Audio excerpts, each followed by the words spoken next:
बात यह है कि शंकराचार्य पर अब आशुतोष महाराज जब बोलते बोलते यहां तक चले गए हैं कि शंकराचार्य के मठ के अंदर बड़े बड़े नेताओं को वीवीआईपी ट्रीटमेंट दिया जाता था, वीवीआईपी सेवा दी जाती थी। और इसमें वो सपा के बड़े नेताओं का नाम ले रहे हैं, कांग्रेस के बड़े नेताओं का नाम ले रहे हैं। क्या इनके इन आरोपों के अंदर आपको लगता है कि कोई वाकई सच है?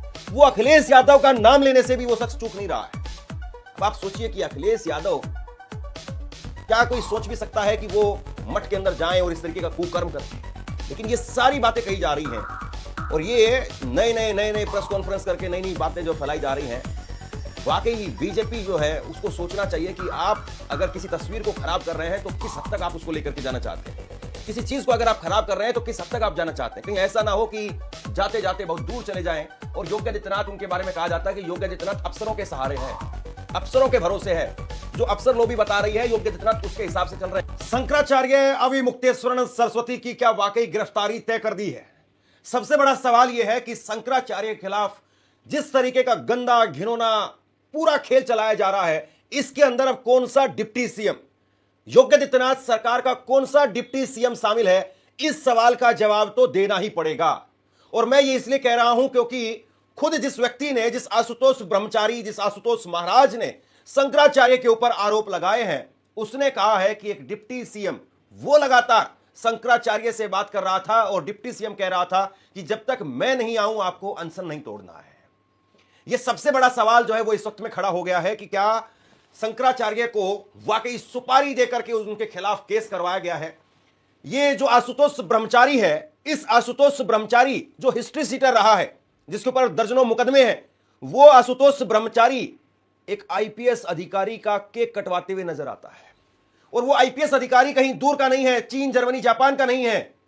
वो आईपीएस अधिकारी वो प्रयागराज पुलिस में इस वक्त में उसकी तैनाती है और प्रयागराज पुलिस इस वक्त के अंदर वाराणसी में डेरा डाले हुए है लगातार।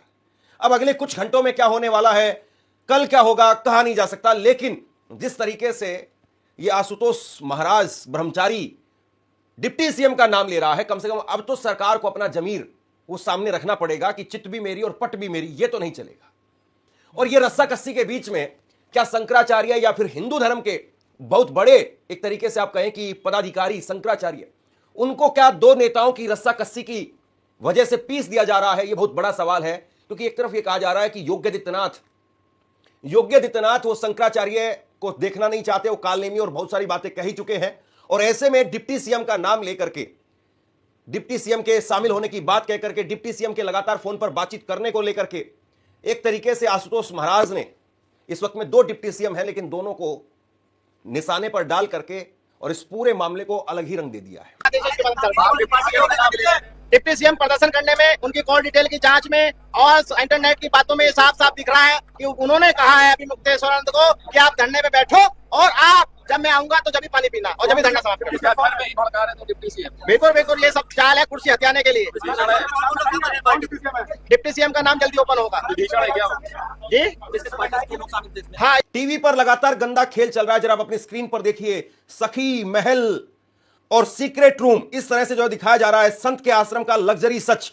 ये एनडीटीवी पर इस वक्त में खबरें चल रही हैं। आप देखिए, ये एनडीटीवी वो एनडीटीवी है जो एक वक्त में पत्रकारिता के लिए जाना जाता था, लेकिन अब घिनौनी पत्रकारिता वो हो रही है। और घिनौनी पत्रकारिता में देखिए किस तरीके से एनडीटीवी नए मुकाम छू रहा है। एनडीटीवी के ऊपर खबरें चल रही है कि शीश महल है, सीक्रेट रूम है, इस तरह की फर्जी कहानियां बहुत सारी बिकी हैं। स्वर्गलोक का दरवाजा, पतालोक का दरवाजा, परियों का सच, ये बहुत सारी कहानियां पहले बेच चुके हैं और अब जो है वो एनडीटीवी वो काम कर रहा है। सबसे बड़ी बात यह कि सूत्रों के हवाले से खबरें चल रही है सभी चैनलों पर कि आशुतोष महाराज ने जो आरोप लगाए थे उन आरोपों की पुष्टि हो गई है, यह कहा जा रहा है। और सबसे बड़ी बात यह है, सूत्रों के हवाले से चल रहा है कि कुकर्म के मेडिकल रिपोर्ट सामने आई है और कुकर्म के जो आरोप लगाए गए थे वो सच पाए गए हैं। ये खबरें चल रही है टीवी पर, लेकिन कोई ये बताने के लिए तैयार नहीं है कि सूत्र हैं कौन से, ये सूत्र कौन से हैं। आप अपनी स्क्रीन पर देखिए, ये आशुतोष महाराज की तरफ से व्हाट्सएप ग्रुप बनाए गए और उन व्हाट्सएप ग्रुप के अंदर जो इस तरह की बातें कही गई और फिर इन्हीं को सूत्र मान करके खबरें चला दी गई। इस तरीके का घिनौना और गंदा खेल चल रहा है। और सीधे तौर पर शंकराचार्य के शिष्य कह रहे हैं कि हमारे ऊपर सुपारी देकर के केस करवाया गया, सुपारी देकर के। ये शंकराचार्य के शिष्यों का कहना है कि सुपारी दी गई और सुपारी देकर के केस करवाया गया। स्वामी अविमुक्तेश्वरानंद जी चर्चा में बने रहते हैं और इस बार बहुत गंभीर आरोप लगा है, इसके पीछे कारण गंभीर तो नहीं है आरोप, घिनौना बहुत जरूर है। गंभीर इसलिए नहीं है कि झूठी कहानी बना करके फैला दी गई है, तो झूठी कहानी तो झूठी ही है, आज नहीं तो कल गुब्बारे की हवा की तरह से समाप्त हो जाएगी। लेकिन घिनौना जरूर है, मन में जुगुप्सा जरूर पैदा करता है। स्वामी जी, ये घिनौना आरोप लगाने के पीछे क्या रीजन हो सकता है? बस शंकराचार्य जी की जो मान मर्यादा है उसको नष्ट कर दिया जाए, ताकि शंकराचार्यों की बात जनता न सुने और हम जो कहें वही धर्म हो जाए। ऐसी इस समय के सत्ताधीशों की इच्छा इसके पीछे कारण है। पिछले महीने कुंभ में भी आपकी बड़ी अवहेलना हुई थी, और वो सब इसीलिए हो रहा है कि सनातन धर्म के आचार्य के मान सम्मान को घटाया जाए, ताकि जनता इनकी बात न सुने और हम जो चाहते हैं मनमाना करें, कोई हमारे ऊपर प्रश्न ना उठाए। क्या जनता का किसी बड़े मुद्दे से ध्यान भटकाने के लिए किया जा रहा है? जनता ही ये कह रही है कि एब्सटेन फाइल खुली, पूरे विश्व में तहलका मचा हुआ है, जगह जगह पे इस्तीफे हो रहे हैं और चीज़ें हो रही हैं, चर्चा हो रही है, और भारत में उस बात को दबाने के लिए शंकराचार्य जी के ऊपर आक्षेप लगवा करके माहौल बनाया जा रहा है। ये तो जनता ही कह रही है। इसका आप किस तरह से जवाब देंगे आगे? किस बारे में? ये सारी चीजें जो चल ये देखिए, ये कानून का विषय है, कोर्ट में लंबित है, वहाँ पर सारे तथ्य प्रस्तुत किए जाएंगे, क्योंकि माइनर के मामले में जो तथ्य हैं उनको हम सार्वजनिक रूप से कह भी नहीं सकते हैं, इसलिए न्यायालय में वो सब प्रस्तुत किए जाएंगे। इस तरह की घिनौनी चीजों से न केवल बचना चाहिए था, बल्कि इस तरह की घिनौनी बातें करके आप एक संस्था को पूरी तरह से नष्ट कर रहे हैं। उस संस्था के कुर्सी पर बैठे हुए आदमी को आप नष्ट कर रहे हैं। आप जरा सोचिए इस बात को। क्या आपको एक बात गले उतरती है, और यह बात हर जगह पर इस वक्त में चर्चा में है, लोग इस बात को कह रहे हैं कि अगर शंकराचार्य ने कुछ गलत किया होता तो वो योगी आदित्यनाथ के खिलाफ इतने तीखे तेवर इस्तेमाल नहीं कर सकते थे। पहली बात लोगों के जहन में यही है कि जो आदमी खुद गंदा होता या जो आदमी कुकर्म कर चुका होता वो सरकारों के साथ में होता है। उसको पता है कि अगर मेरी एक भी सीडी, एक भी फाइल बाहर निकल करके सामने आई तो मुझे लटका दिया जाएगा। लेकिन शंकराचार्य वो लगातार खुला बोल रहे थे, शंकराचार्य वो लगातार योगी आदित्यनाथ के खिलाफ मोर्चा खोल रहे थे। और ये आरोप उस वक्त के हैं जब शंकराचार्य माघ मेले के अंदर वो अनशन पर बैठे हुए थे, उस वक्त के आरोप है। तो उस वक्त में जब शंकराचार्य मोर्चा खोले हुए थे, क्या आपको लगता है कि इस प्रकार के कुकर्म उनको वो करेंगे? एक सामान्य सी बात है। और अगर ऐसा नहीं है तो फिर जो है शंकराचार्य के पीछे कौन सा डिप्टी सीएम और किस तरीके से लगा करके, कुल मिलाकर के कहीं ऐसा ना हो कि ये जो मामला है और जिसको इतना उछाला जा रहा है, ये मामला बीजेपी के मुंह पर आकर के गिरे और फिर बीजेपी 10-12% जरूर है ब्राह्मण, लेकिन बीजेपी कहीं ऐसा ना हो कि नाको चने चाबने के लिए मजबूर हो जाए।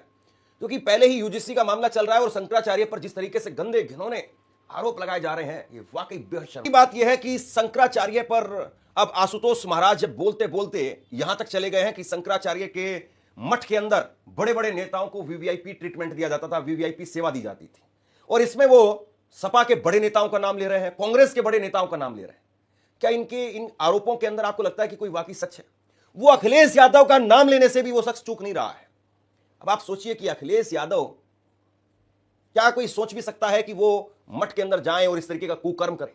लेकिन ये सारी बातें कही जा रही हैं और ये नए प्रेस कॉन्फ्रेंस करके नई नई बातें जो फैलाई जा रही हैं, वाकई बीजेपी जो है उसको सोचना चाहिए कि आप अगर किसी तस्वीर को खराब कर रहे हैं तो किस हद तक आप उसको लेकर के जाना चाहते हैं।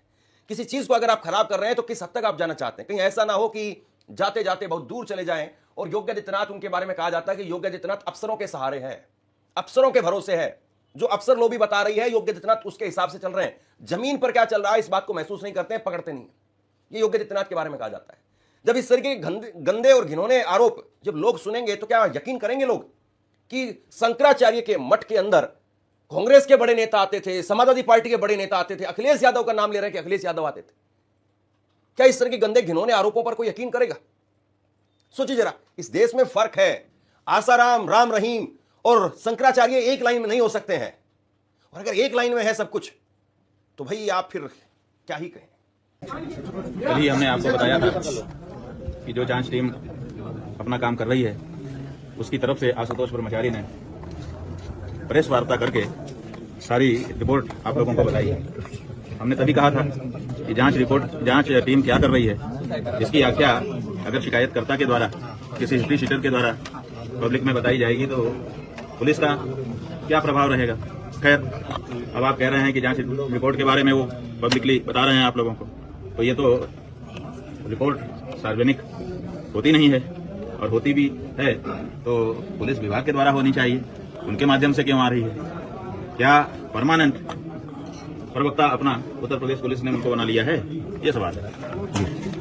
स्वामी जी, शीश महल और स्विमिंग पूल की बात आ रही है, क्या आपकी तरफ ऐसा से है कहा कि जाए? शीश महल और स्विमिंग पूल और दुनिया भर की जो बातें आ रही हैं, ये सब इस समय मौका है तो जिसके मन में जो खुन्नस है अपने अपने वक्तव्य के माध्यम से वो निकाल ले रहा है। सच्चाई ये है, ये श्री विद्या मठ है। पूज्यपाद ज्योतिष पीठाधीश्वर एवं द्वारका शारदा पीठाधीश्वर जगतगुरु शंकराचार्य स्वामी स्वरूपानंद सरस्वती जी महाराज के द्वारा अपने गुरुजी की इच्छा को पूरा करने के क्रम में निर्मित कराया गया था। ईस्वी सन 1995 में इसका निर्माण हुआ और उसके बाद से ये मठ लोक कल्याण के कार्य निरंतर करता चला आ रहा है। जहाँ तक 5 मंजिला होने की बात है, ये ऐसी चीज नहीं होती है कि कोई जेब में रख करके छिपा ले कि एक 5 मंजिला है कि 3 मंजिला है कि 8 मंजिला है। ये तो दूर से ही दिख जाता है। और जहाँ तक शीश महल होने की बात है, शीश महल होना माने शीशे लगे होना, ये अच्छाई है कि बुराई है। अगर हम किसी कमरे में बैठे हैं और उसमें शीशा लगा है, पारदर्शी है कि बाहर का व्यक्ति भी अंदर झांक सकता है, तो ये तो आश्रम के लिए एक अच्छाई होनी चाहिए कि यहाँ पर कुछ भी छिपा हुआ नहीं है। शीशा लगा हुआ है कि कभी भी कोई भी कहीं से भी देख रहा है, एक दूसरे लोग देख रहे हैं, कोई छिप करके यहाँ कार्य नहीं हो रहा है। तो जो इस मठ का गुण है, शीशा लगा हुआ, छिपा हुआ ना होना, उसको दुर्गुण के रूप में प्रस्तुत किया जा रहा है। और जहाँ तक स्विमिंग पूल की बात है, तो हमने पहले ही बता दिया आप लोगों को कि हमारे गुरुजी महाराज का स्वास्थ्य जब ज्यादा खराब हुआ था, वैद्यों ने उनको कहा था कि आपके शरीर में व्यायाम की आवश्यकता है, तो वो गिर न जाए चलते समय। इसके लिए उनके लिए थोड़ा सा एक गड्ढा बनाया गया था जिसमें वो चल करके व्यायाम कर सके। तो वो उनके स्वतंत्रता संग्राम सेनानी होने और साथ ही साथ 2 पीठों के शंकराचार्य होने के नाते उनके स्वास्थ्य की सुरक्षा पूरे देश की जिम्मेदारी थी और उसी क्रम में उनके स्वास्थ्य की दृष्टि से वो बनाया गया था और वो उनके साथ ही उसको समाप्त कर दिया गया।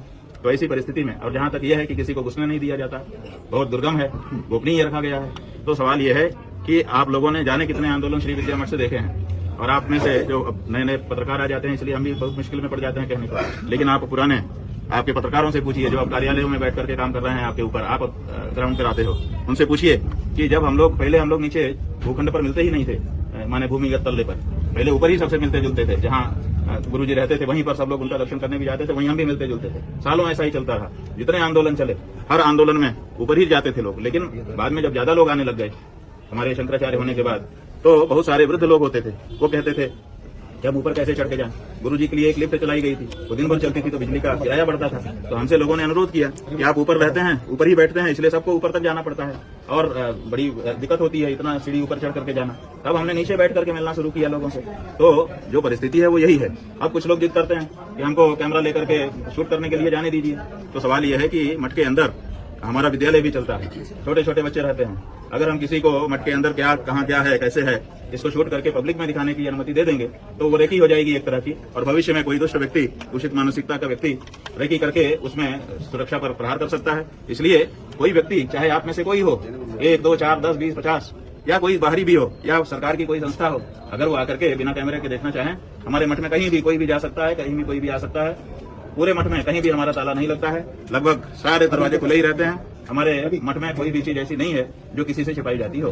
कैमरे के साथ दिखाने में सुरक्षा का प्रश्न है। छोटे छोटे बच्चे यहाँ पढ़ते लिखते हैं। कई बार, अभी तो नहीं इधर बीच में, लेकिन इससे पहले आप लोगों को याद होगा कि कुछ विद्यालयों में भी बम ब्लास्ट की घटनाएं हो चुकी हैं। उस समय ये हुआ था कि संस्कृत विद्यालयों में भी इस तरह के हमले किए जा सकते हैं। हम लोगों के पास सूचनाएं भी उस समय सरकार के यहाँ से भी आई थी कि आप लोग सावधानी रखिएगा। तो हम लोगों ने लोगों को सामान्य रूप से जाना वहाँ पर बंद कर दिया।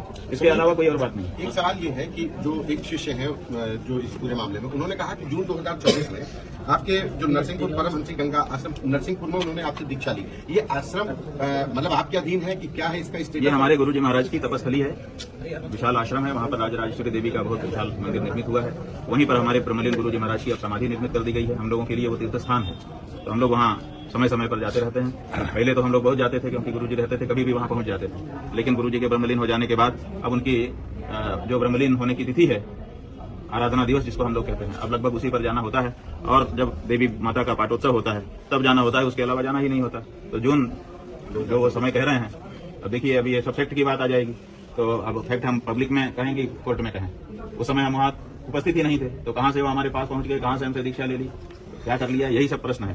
तो जो वो कहानी कह रहे हैं। सबसे बड़ी बात यह है कि जिस तरीके से ये पूरा खेल खेला जा रहा है या जिस तरीके से पूरे मामले के अंदर आरोप प्रत्यारोप का दौर लगातार चल रहा है, ऐसे में क्या बीजेपी इस मामले के अंदर अब अपने आप को बचा पाएगी, या फिर जिस तरीके से अभी अपने अपने मोहरों को आगे बढ़ाया जा रहा है इस खेल में, इस शतरंज के अंदर, कहीं ऐसा ना हो जाए कि सीधे वजीर पर जो है वो वार हो जाए और वजीर जो है वही रडार पर आ जाए। बहुत बड़ी बात है। शंकराचार्य वो अभी भी बहुत लोगों के लिए विश्वसनीय है, भरोसेमंद है, पूजनीय है, और ऐसे में शंकराचार्य के ऊपर इस तरह के आरोप, अगर उनमें सच्चाई निकल करके सामने नहीं आई, और बड़ी बात यह है कि देर सवेर सही, आज नहीं तो कल सही, अगर साजिश है, अगर वो सामने आ गई तो फिर सरकार का क्या होगा? जरा सोचिए इस बात को।